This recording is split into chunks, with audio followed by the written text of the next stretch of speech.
The gunshot that killed Nathaniel Foster had been meant for his wife, but he stepped in front of her at the last second. And now, Nora Foster stood beside his grave wondering how she would survive the next 24 hours, let alone the rest of her life. The Arizona sun beat down mercilessly on the small cemetery outside Gila Bend in the summer of 1876, and sweat trickled down Nora's back beneath her black mourning dress.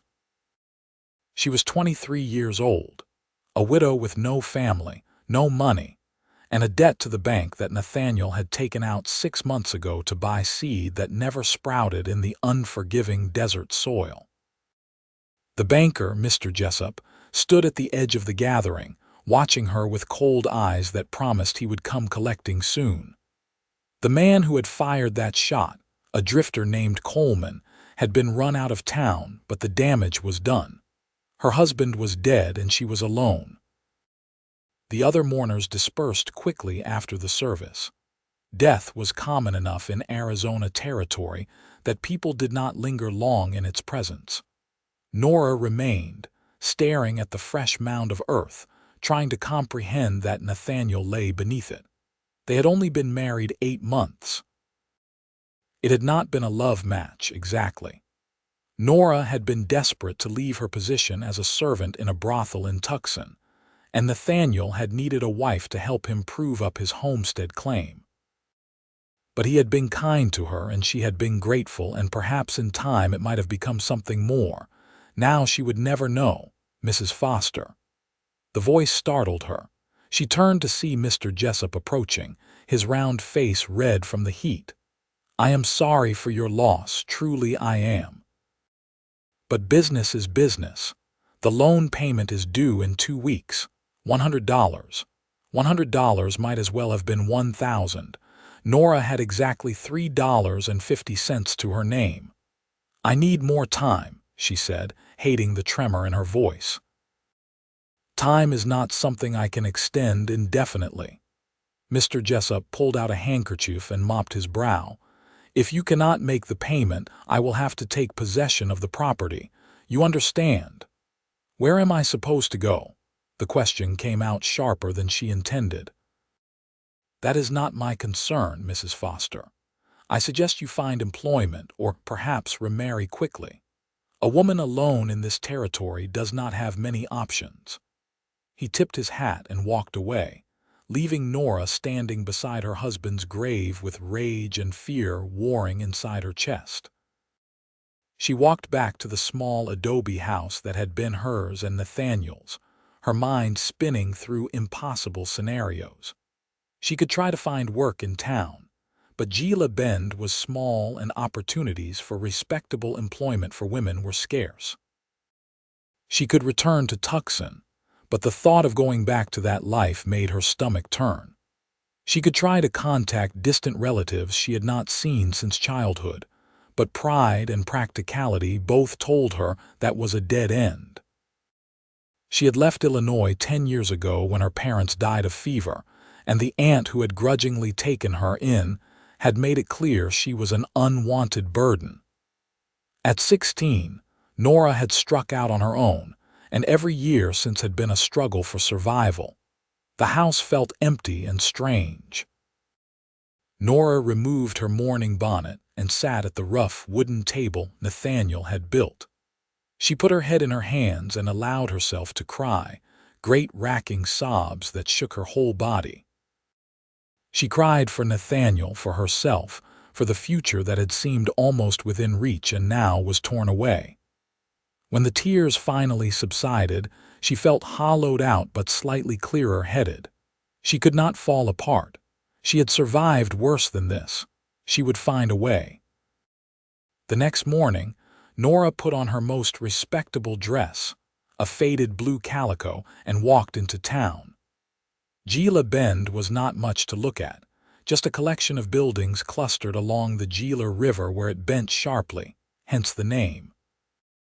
There was a general store, a saloon, a hotel, a livery stable, the bank, a blacksmith shop, and a few other establishments. The population hovered around 200, though it fluctuated with miners and ranchers passing through. Nora went first to the general store. Mrs. Henderson, the storekeeper's wife, was sweeping the front steps. She was a large woman with a stern expression that softened slightly when she saw Nora. "Mrs. Foster, how are you managing?" "I am looking for work," Nora said directly. "Do you know of anyone who needs help? I can cook, clean, so I can read and do arithmetic." Mrs. Henderson's face creased with sympathy. "Oh, honey, I wish I could help, but we barely make enough to keep ourselves going. Have you tried the hotel?" Nora had, and the hotel owner had looked her up and down with an expression that made her skin crawl before telling her he did not need any help. She thanked Mrs. Henderson and moved on. By noon, she had exhausted every possibility in town. No one was hiring.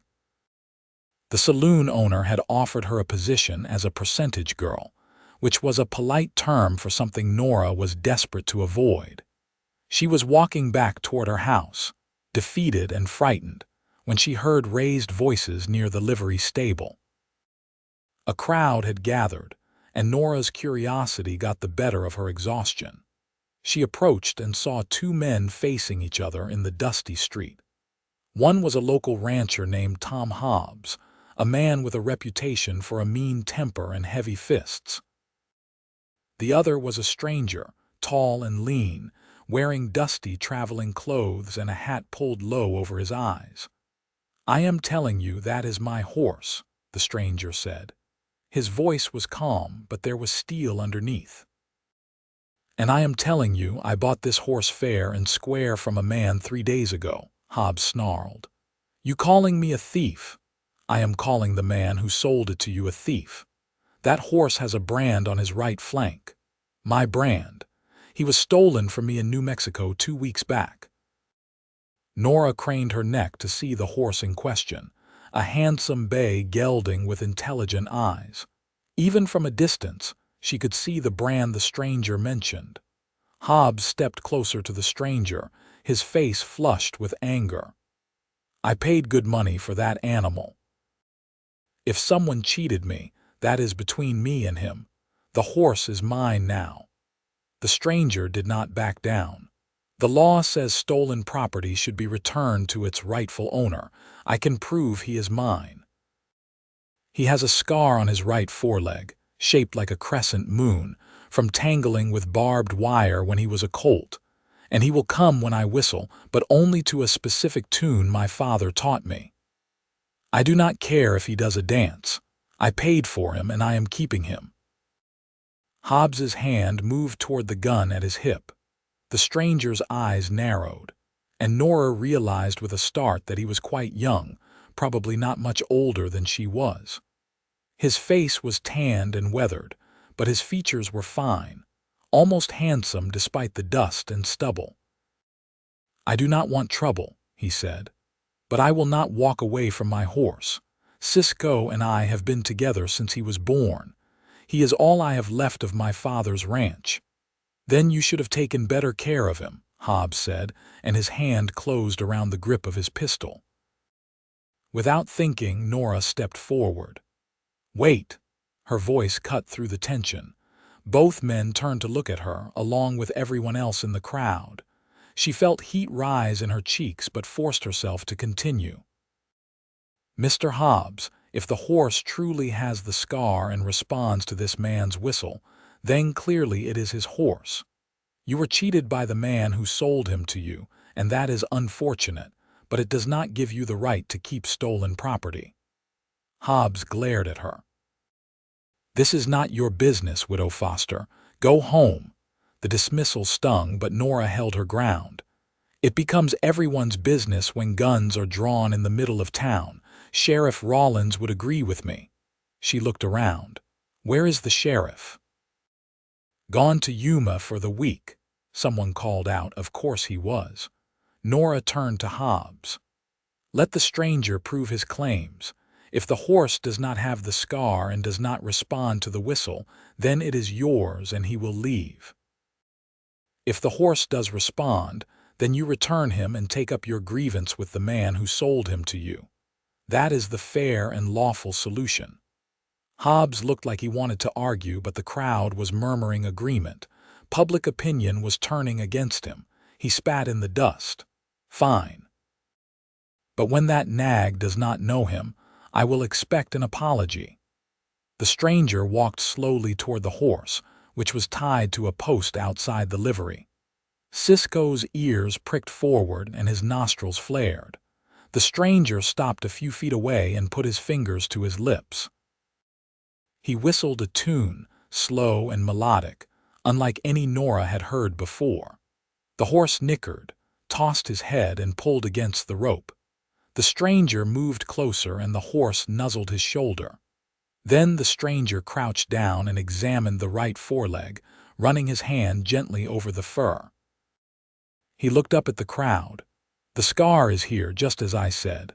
Hobbs's face had gone from red to purple. "Could be any scar." The stranger stood and untied the horse. Cisco followed him willingly, staying close to his side.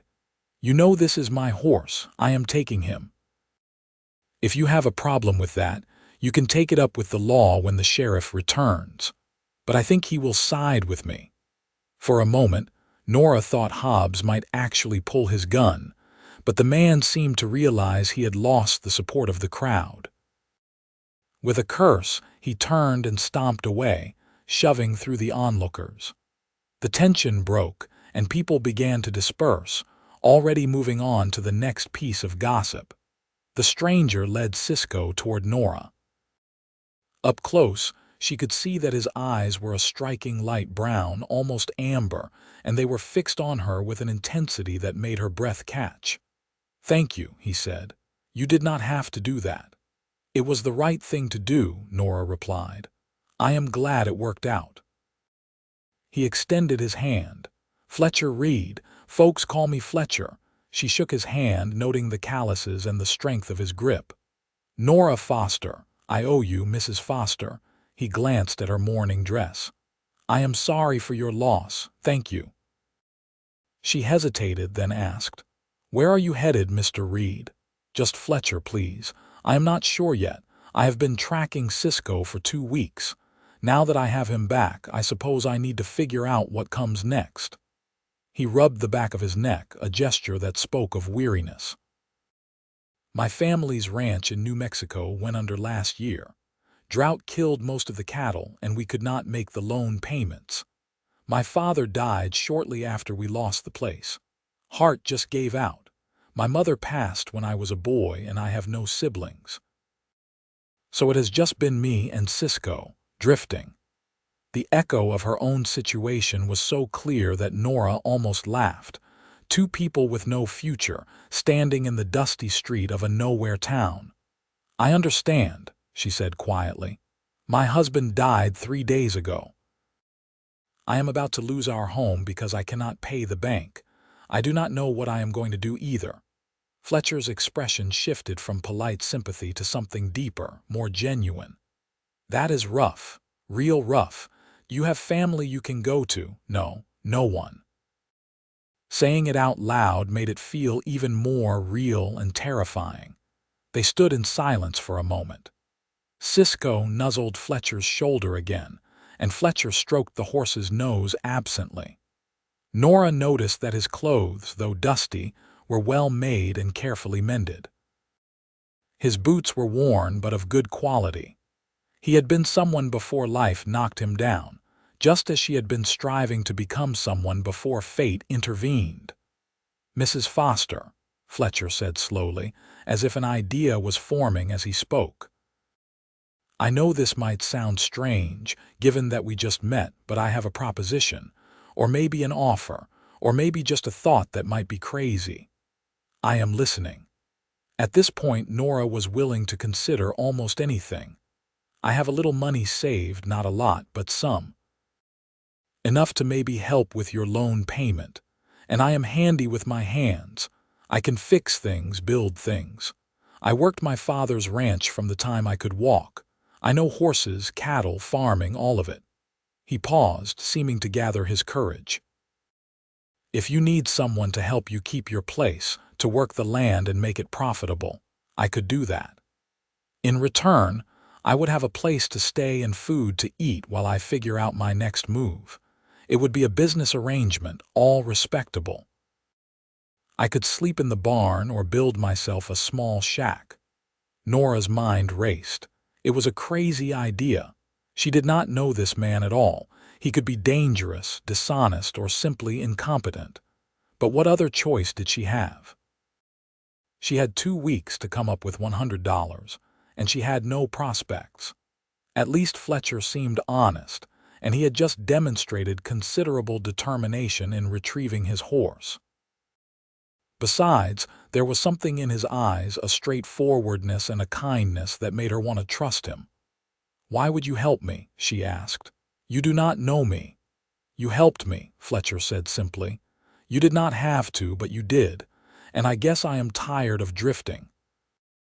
I need a purpose, even if it is just for a little while.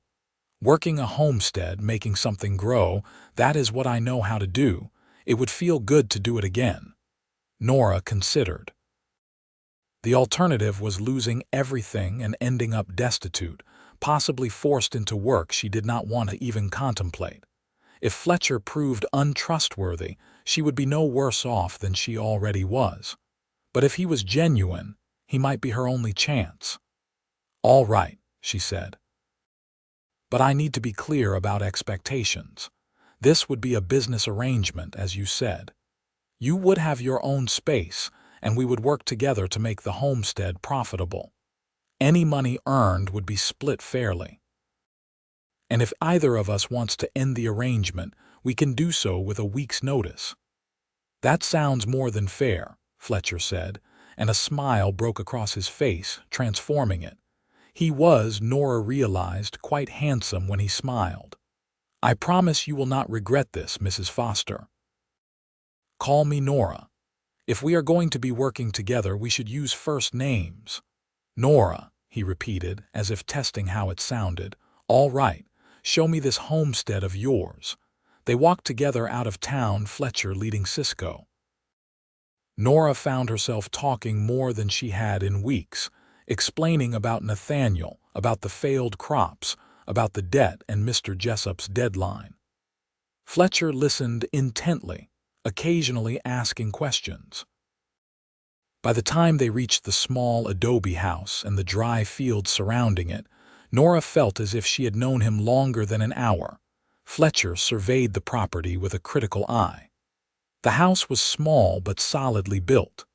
There was a barn that was leaning slightly but could be repaired. A well provided water, which was the most valuable resource in the desert.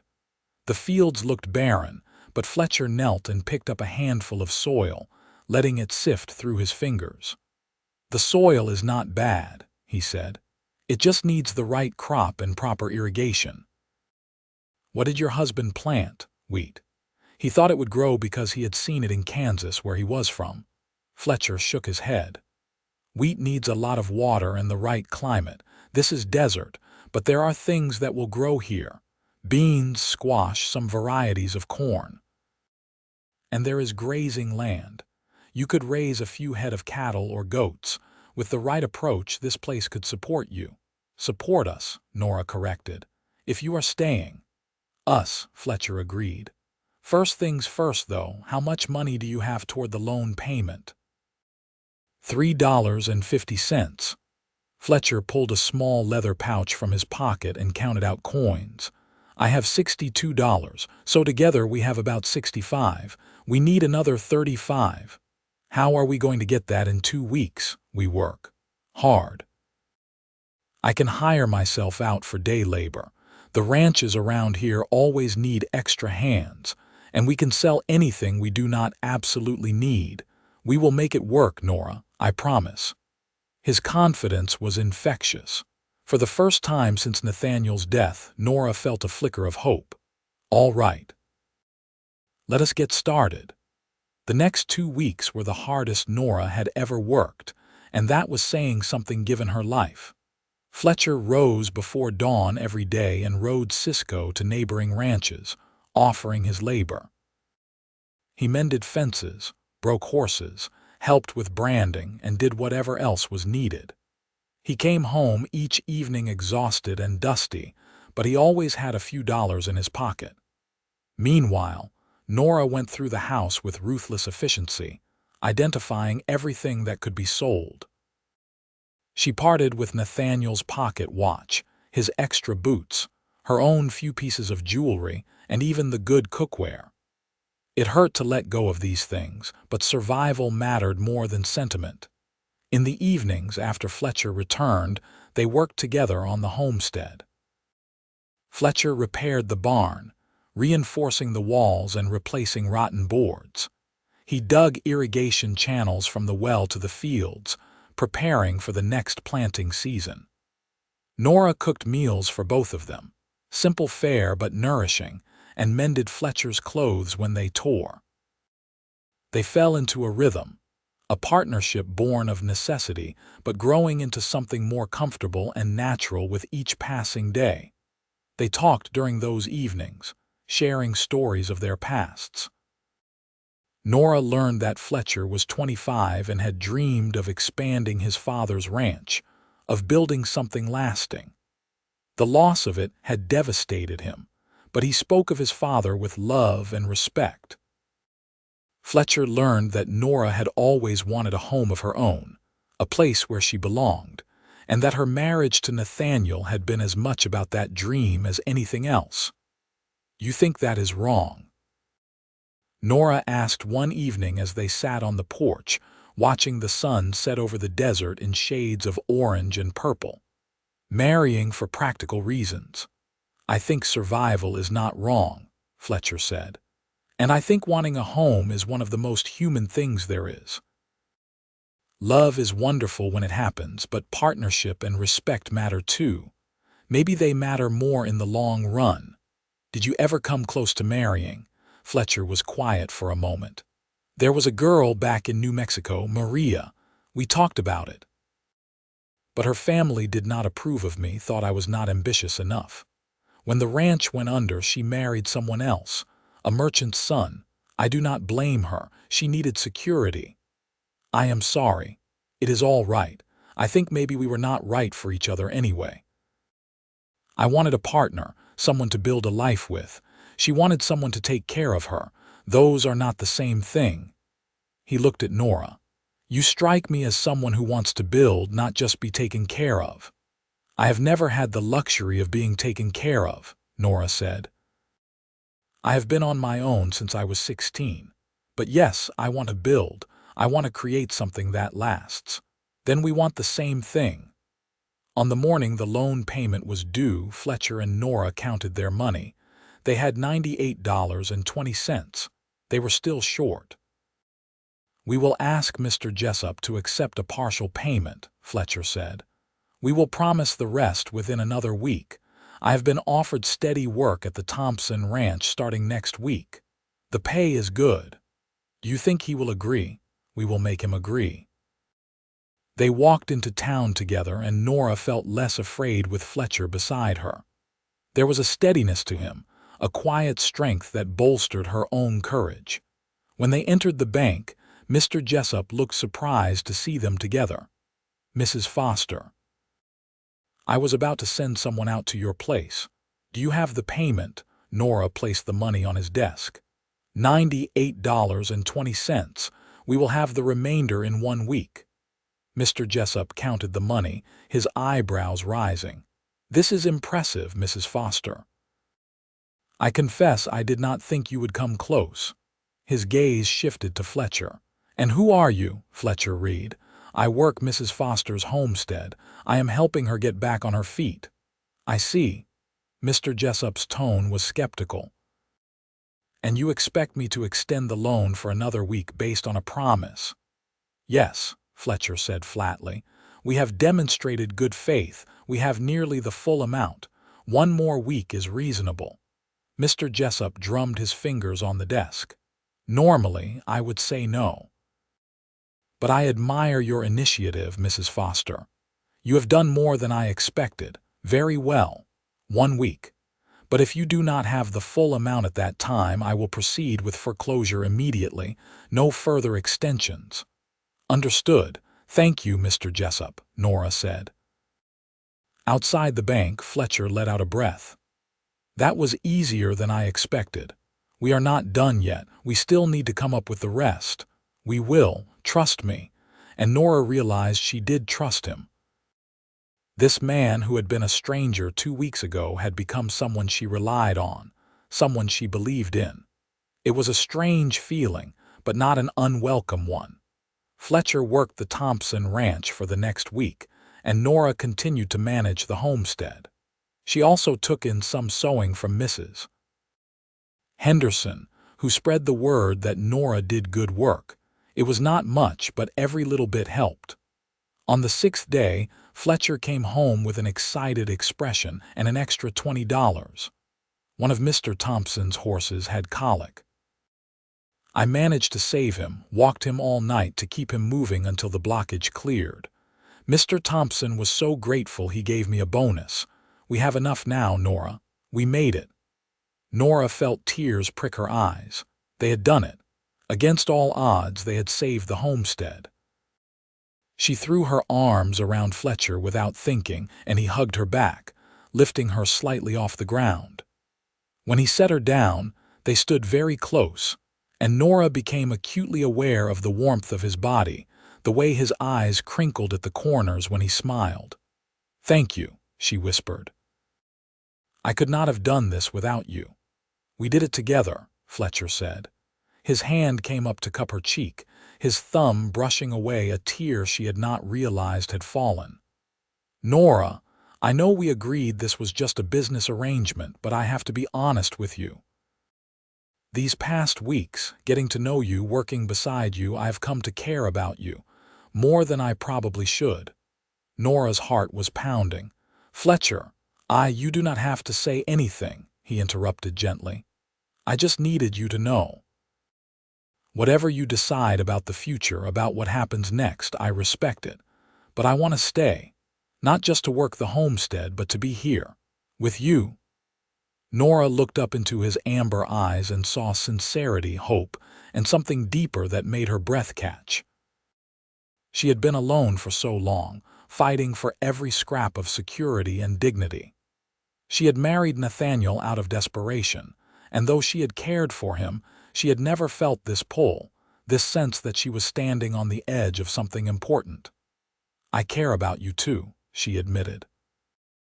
"But Fletcher, I am still in mourning. People will talk, and I do not want you to feel obligated to me just because we worked together to save the homestead." "I do not feel obligated. I feel lucky. Lucky that I wandered into this town when I did. Lucky that you stood up for me in the street. Lucky that you took a chance on a drifter with nothing but a horse and a few dollars."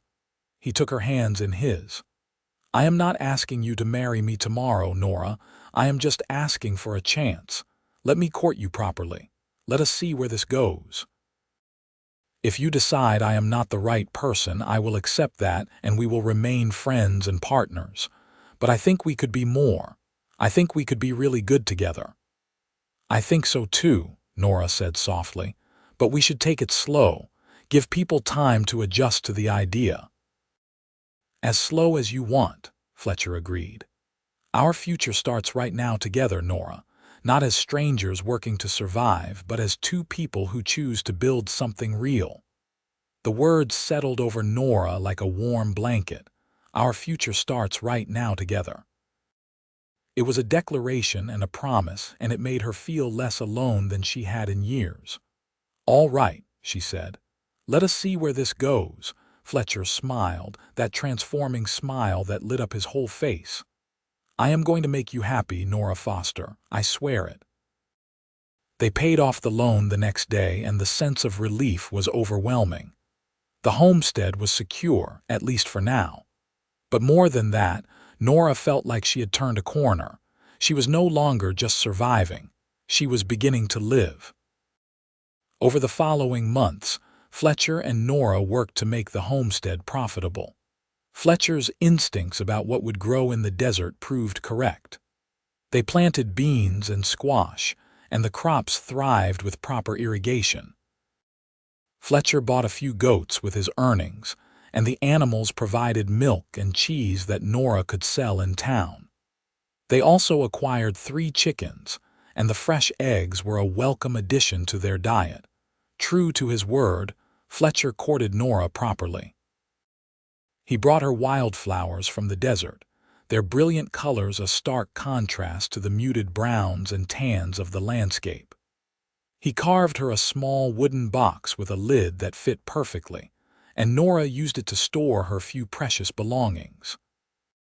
On Sundays, they would ride Cisco together out to the river, where the cottonwood trees provided shade and the sound of water was soothing. They talked about everything and nothing, learning each other's moods and rhythms. The people of Gila Bend watched this courtship with interest and, in some quarters, disapproval.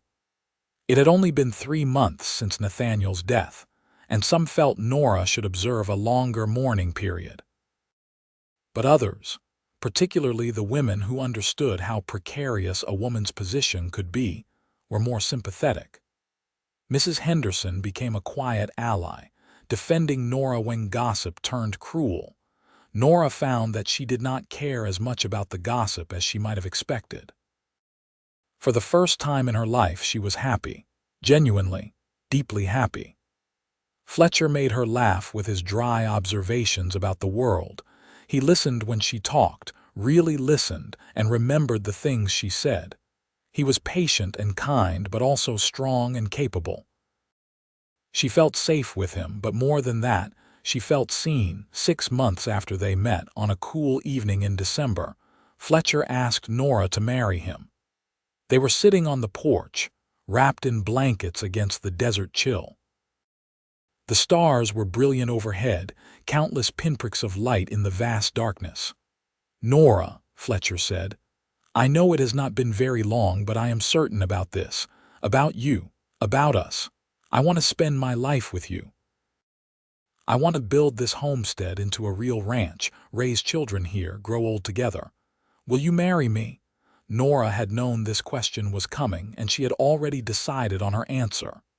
"Yes," she said without hesitation. "Yes, Fletcher, I will marry you."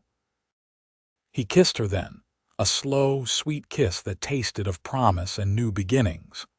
When they pulled apart, Nora was smiling so hard her face hurt. They were married in January of 1877 in a simple ceremony at the small church in Gila Bend. Mrs. Henderson stood up with Nora, and the foreman from the Thompson Ranch stood up with Fletcher. It was not a large or fancy wedding, but it was joyful. Nora wore a dress she had sewn herself from fabric Fletcher had bought her, a soft blue that brought out her eyes. Fletcher wore his best shirt and a new vest, and he looked so handsome that Nora's breath caught when she saw him waiting for her at the altar. The Reverend spoke about love and commitment, about the challenges of building a life in the harsh territory, and about the importance of partnership. When he pronounced them husband and wife, Fletcher kissed Nora with such tenderness that she felt tears slip down her cheeks. The small gathering celebrated with a meal at the hotel, paid for by Mr. Thompson as a wedding gift. There was laughter and music, and for a few hours, Nora forgot about all the hardships she had endured. She was simply a woman who had married a man she loved, surrounded by people who wished them well. That night, in the house that was now truly theirs, Fletcher carried Nora over the threshold. He had spent the past week secretly fixing up the bedroom, adding curtains to the window and building a new bed frame. The room smelled of fresh wood and the lavender sachets Nora had sewn. "Welcome home, Mrs. Reed," Fletcher said, setting her down gently. "Mrs. Reed," Nora repeated, trying out the name. "I like the sound of that." Fletcher pulled her close, his hands gentle on her waist. "I love you, Nora. I think I have loved you since the moment you stepped into that street and defended me. You are the bravest, strongest person I know." "I love you too," Nora said, and it felt wonderful to say it out loud, to claim this feeling that had been growing steadily in her heart. "I did not think I would ever feel this way. I thought I would spend my life just getting by, just surviving, but you changed everything." They made love for the first time that night, and it was nothing like Nora's brief experience with Nathaniel. With Fletcher, it was tender and passionate, a true joining of two people who cared deeply for each other. Afterward, they lay tangled together, and Nora felt more complete than she ever had. The years that followed were not easy, but they were good. The homestead grew and prospered under Fletcher and Nora's joint efforts. Fletcher proved to be an excellent rancher, expanding their small herd of goats to include cattle. He built additional structures on the property, including a proper chicken coop and a smokehouse. Nora managed the household and the garden, and she also began to establish a small business selling baked goods and preserves in town. Her pies became particularly popular, and she often had orders waiting. In the fall of 1877, Nora discovered she was pregnant. She told Fletcher one evening after supper, and his reaction was everything she could have hoped for. He whooped with joy, picked her up and spun her around, then immediately set her down and apologized, worried he had been too rough. "I am pregnant, not made of glass," Nora laughed. "But I am glad you are happy." "Happy does not begin to cover it," Fletcher said, kneeling down and placing his hands gently on her still flat belly. "We are going to have a baby, our baby. Nora, this is everything I ever wanted." Their son was born in June of 1878, a healthy baby boy with Fletcher's amber eyes and Nora's dark hair. They named him Samuel, after Fletcher's father. Samuel was a good baby, quick to smile and generally content. Nora loved him with a fierceness that surprised her, and Fletcher was a devoted father, helping with nighttime feedings and diaper changes without complaint. "I want him to know he is loved," Fletcher said one night, rocking Samuel to sleep. "I want him to grow up feeling secure and valued. I want to give him the kind of life my father gave me, but better. No droughts, no debt, no loss." "We will do our best," Nora said. "That is all anyone can do." When Samuel was 2, Nora became pregnant again. This time, the pregnancy was harder. She was sick for months, and there were moments when she worried something was wrong. But in April of 1881, she gave birth to a healthy baby girl. They named her Clara, and she was a tiny, perfect replica of Nora. Life settled into a comfortable pattern. The ranch continued to grow. Fletcher hired a young man named Danny to help with the heavy labor, and having the extra hands allowed them to expand further. They added sheep to their livestock, and Nora learned to spin and weave wool, creating another source of income. Samuel grew into a curious, energetic boy who followed his father everywhere. He wanted to know how everything worked, and Fletcher patiently explained the workings of the ranch, teaching him to ride and rope and care for the animals. Clara was quieter, more thoughtful, but equally curious. She loved to help Nora in the kitchen and garden, and she had a talent for drawing, sketching the desert landscape, and the animals on scraps of paper. In 1883, when Samuel was 5 and Clara was 2, Nora and Fletcher attended a town meeting about the possibility of bringing a railroad through Gila Bend. The territorial government was expanding infrastructure, and a rail line would mean easier access to markets and supplies. Fletcher was enthusiastic about the prospect. "If we can ship our cattle and wool by rail instead of driving them overland, we will save time and money," he said. "And we will be able to reach buyers in California and beyond. This could change everything for us." The railroad did come through Gila Bend in 1884, and Fletcher's prediction proved correct. The ranch's profits increased substantially. They were able to save money for the first time, putting aside funds for Samuel and Clara's futures. Fletcher talked about sending them to school back east when they were older, giving them opportunities he had never had. "I want them to have choices," he told Nora. "If Samuel wants to run the ranch, wonderful. But if he wants to be a doctor or a lawyer or something else entirely, I want him to be able to do that. Same with Clara. She should not be limited just because she is a girl." "You are a good man, Fletcher Reed," Nora said, kissing him. "Our children are lucky to have you as a father. They are lucky to have you as a mother. You are the one who holds this family together." In truth, they held it together jointly. Their partnership, born out of necessity and desperation, had become something beautiful and strong. They still worked hard, still faced challenges, but they faced them together. When there was a drought in 1885, they helped each other through it. When rustlers tried to steal their cattle in 1886, they organized with other ranchers to drive them off. When Clara got sick with fever in 1887, they took turns sitting by her bedside until the fever broke. Through it all, their love deepened. Nora often reflected on how close she had come to losing everything, and how a chance encounter with a stranger in the street had changed her entire life. She had been a woman with no future in sight, and Fletcher had given her not just a future, but a life beyond her wildest dreams. In 1888, on their 11th wedding anniversary, Fletcher gave Nora a gift. It was a painting, commissioned from an artist passing through town. The painting showed the ranch as it was now, the house expanded and surrounded by thriving fields and grazing livestock. The mountains rose in the background, purple against the blue sky. Samuel and Clara were in the foreground, Samuel holding a rope and Clara holding a kitten. And in the center, Fletcher and Nora stood together, his arm around her shoulders, both of them smiling. "I wanted to capture this," Fletcher said. "This moment, this life we have built, so we never forget how far we have come." Nora's eyes filled with tears as she looked at the painting. "It is perfect. We are perfect. Not without flaws, but perfect for each other."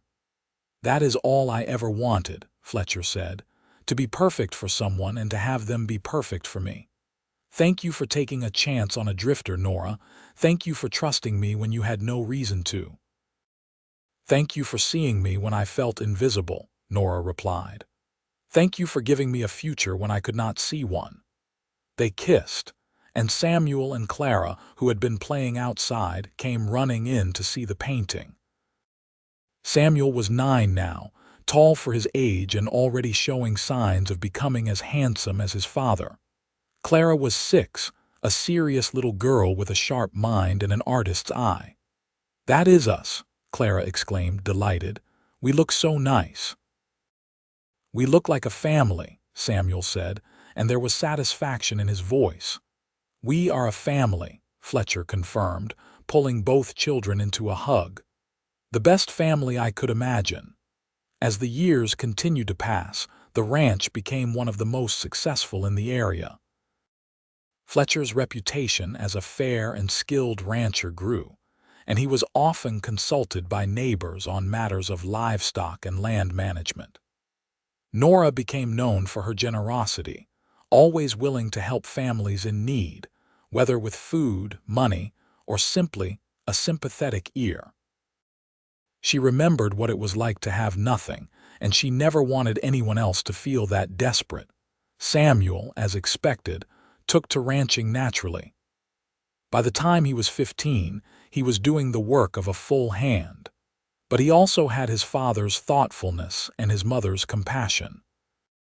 He talked about wanting to improve ranching techniques, to find ways to make the work more efficient and less harmful to the land. Clara developed her artistic talents, and when she was 14, Fletcher and Nora sent her to a finishing school in Tucson, where she could study art formally. It was hard to have her gone, but they wanted her to have every opportunity. She wrote home weekly, long letters filled with descriptions of her classes, and the paintings she was creating. In 1895, when Samuel was 17 and Clara was 14, a man came to the ranch. He was old, weathered, and he looked like he had ridden hard to get there. Fletcher was out mending a fence and Nora was hanging laundry when the man approached. "I am looking for Fletcher Reed," the man said, his voice rough. "He is my husband. I can fetch him. What is this about?" Nora felt a prickle of unease. "I have some information he might want, about a man named Coleman." Nora's blood rang cold. Coleman, the drifter who had killed Nathaniel Foster nearly 20 years ago. She had not thought about him in years. "Wait here," she said curtly, and went to get Fletcher. When she explained, Fletcher's expression hardened. They returned to the house together where the old man was waiting patiently. "I am Fletcher Reed. What do you know about Coleman?" "He is dead," the old man said bluntly. "Died in a brawl in Tombstone last month. I was there." Before he died, he was talking about that shooting back in Gila Bend in 1876. He was drunk and rambling, but he said he had been aiming for Mrs. Foster there, intending to rob her, but her husband stepped in the way. He said he never meant to kill anyone, but he panicked and ran. The old man shifted uncomfortably. "I asked around, found out you folks were still here and thought you should know. Figured maybe it would give you some peace, knowing he faced justice in his own way." Nora felt like she had been punched in the chest. She had known Coleman was aiming for her. Nathaniel had said as much before he died, but hearing it confirmed after all these years brought back a flood of memories. Fletcher put his arm around her, steadying her. "Thank you for coming to tell us," Fletcher said. "It does help in a way." "Knowing he is gone." The old man nodded, tipped his hat, and left. Fletcher turned to Nora, concern etched on his face. "Are you all right?" "I think so," Nora said slowly. "It is strange. I thought I had made peace with Nathaniel's death long ago, and I have mostly. But hearing about Coleman, it brings it all back. The fear, the desperation, how close I came to dying that day." "But you did not die," Fletcher said firmly. "You survived, you fought your way through, and look at what you built. Look at what we built together. You are right." Nora took a deep breath and let it out slowly. "You are right. That was the past. This is our life now." She looked around at the ranch, at the home they had created, and felt the weight of the past lift. Nathaniel's death had been a tragedy, but it had also been the catalyst that brought Fletcher into her life. She would never be glad Nathaniel died, but she could be grateful for where it had led her. That night, Fletcher held Nora close in bed. "I almost lost you before I even met you," he murmured. "That is a sobering thought. But you did not lose me. We found each other, and we are here together exactly where we are supposed to be." As the 19th century drew to a close, Nora and Fletcher began to think about the future in new ways. Samuel announced his engagement to a young woman named Elizabeth, the daughter of a neighboring rancher. They were married in the spring of 1899, and it was a grand celebration. The whole town turned out, and Nora cried happy tears as she watched her son pledge his life to the woman he loved. "He looks like you did on our wedding day," Nora whispered to Fletcher. "So serious and so happy at the same time. He is marrying for love, just like we did. That is all I ever wanted for him." Samuel and Elizabeth built a house on the far corner of the ranch property, and Samuel took over more and more of the daily operations, allowing Fletcher to slow down a bit. Fletcher was 50 now, and though he was still strong and capable, he was no longer a young man. He talked about wanting to spend more time with Nora, doing the things they had always been too busy for. Clara returned from Tucson in 1900, having completed her studies. She was a poised young woman of 19, and her paintings had been exhibited in several galleries. She announced that she wanted to stay in Gila Bend and paint the landscape she had grown up with. Fletcher built her a small studio on the property, and Clara threw herself into her work with passion. In 1901, Samuel and Elizabeth had their first child, a boy they named Fletcher, after his grandfather. Nora held her grandson and marveled at the circle of life, at how this tiny human carried forward the legacy of the family they had built. "Grandpa Fletcher," Fletcher said, grinning. "I like the sound of that." "You are going to spoil him terribly," Nora predicted. "That is what grandparents are for," Fletcher replied, and he did indeed spoil young Fletcher, carving him toys and telling him stories of the old days. Clara met a young doctor named Henry Morrison, who came to Gila Bend to set up a practice. They married in 1903, and Henry proved to be a good match for Clara, supporting her art and respecting her independence. They built a house in town, but Clara came out to the ranch often to paint and visit her parents. As the new century progressed, Nora and Fletcher settled into the comfortable rhythm of their later years. They spent their mornings drinking coffee on the porch, watching the sun rise over the desert. They took slow rides on Cisco, who was old now but still game for gentle exercise. They talked about everything and nothing, the way couples who have been together for decades can do. "You ever regret it?" Nora asked one morning. "Coming here, staying with me?" "You could have gone anywhere after you got Cisco back." "Not for a single second," Fletcher said without hesitation. "You are the best thing that ever happened to me, Nora. This life, this family, it is everything I dreamed of and more. If I could go back and do it all again, I would not change a thing." "I would not change anything either," Nora said. "Except maybe I would have told you I loved you sooner. I wasted time being afraid." "We had all the time we needed," Fletcher said, taking her hand, "and we still have more. I am not planning on going anywhere for a long while yet." And he did not. Fletcher lived to be 72, dying peacefully in his sleep in 1923 with Nora beside him. It was a good death, if such a thing could be said, the kind of death a man who had lived a full life deserved. Nora mourned him deeply, but she also celebrated the 46 years they had shared, the love they had built, and the family they had created. Samuel ran the ranch after Fletcher's death, and he did so with the same dedication and care his father had shown. He ensured that Nora was comfortable and cared for, and she lived out her remaining years surrounded by children, grandchildren, and eventually great-grandchildren.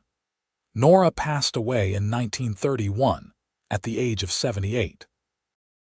She died in the same house where she and Fletcher had built their life, in the bed he had made for her so many years ago.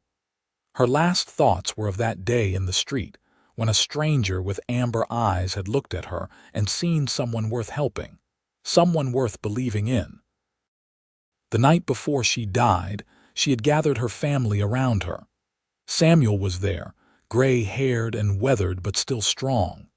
Clara was there, her hair silver but her eyes still sharp and artistic. Their children and grandchildren filled the room, a testament to the life Nora and Fletcher had created. "I want you to know," Nora said, her voice weak but clear, "that I loved your father with everything I had. He saved me when I had no future in sight. He looked at me and said our future starts right now together. And he was right. Everything good in my life, everything wonderful, came from that moment. Remember that. Remember that it is never too late to start again, to build something new, to find love when you least expect it."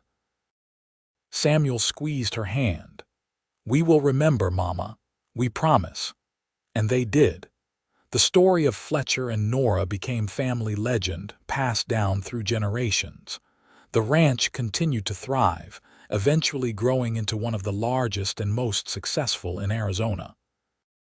But more than the land or the money, the Reed family treasured the legacy of love and partnership that Fletcher and Nora had established.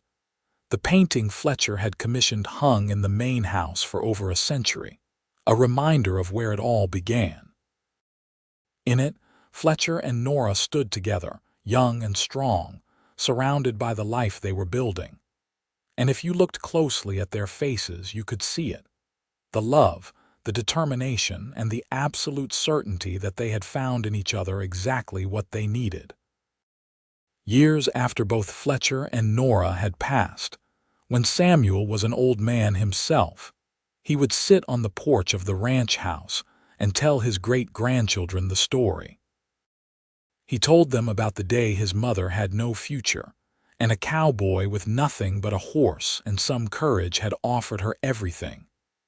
He told them about hard work and perseverance, about taking chances and building something from nothing. But most of all, he told them about love. The kind of love that saves you, that sees you when you feel invisible, that takes your hand and says, "Let us walk into the future together." The kind of love that does not just endure, but grows stronger with every passing year. "Your great-grandmother used to say that some people get lucky," Samuel would tell them. "They find their person, the one they are meant to be with, and everything else falls into place. She said she was lucky the day she met your great-grandfather, but I think he was just as lucky. They were two broken people who found each other and became whole. And in the desert, where the sun still beat down mercilessly, and the land still demanded everything from those who tried to tame it, the Reed Ranch stood as a monument to that truth. A woman with no future and a cowboy with nothing had built an empire of love, family, and hope. They had taken the worst day of her life and transformed it into the beginning of something beautiful. Their future had started right then together, and it had been a future worth living.